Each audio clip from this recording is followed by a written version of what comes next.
আপনি জানেন কি লামিন ইয়ামাল ম্যান সিটির যোগ দিতে পারে, যার পিছনে রয়েছে পেপ গার্দিওলা, লিওনেল মেসি এবং বার্সেলোনার আর্থিক দুরবস্থা।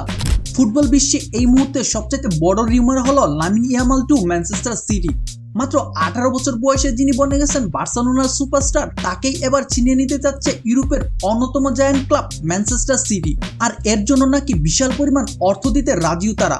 আর এই টাকার পরিমাণটা নাকি 275 মিলিয়ন ইউরোর কাছাকাছি। এটা বাস্তব হলে ভেঙে যাবে নেইমারের 220 মিলিয়নের ট্রান্সফার রেকর্ড। এদিকে লামিন ইয়ামালকে খুবই পছন্দ করেন পেপ গার্দিওলা।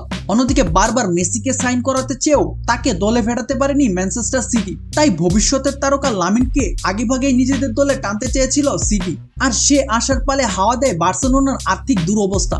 বার্সেলোনা বর্তমানে কঠোর আর্থিক দুরবস্থার মধ্য দিয়ে যাচ্ছে, যে কারণে তারা লিওনেল মেসিকেও ছেড়ে দিতে বাধ্য হয়েছিল। তাই লামিনের রিউমারটা অবিশ্বাস্য কিছু ছিল না। তবে বার্সেলোনা ফ্যানদের জন্য খুশির খবর হলো লামিন বার্সেলোনাতেই থাকছেন। 2028 সাল পর্যন্ত নতুন চুক্তি করে ফেলেছেন কাতালান ক্লাবটির সাথে।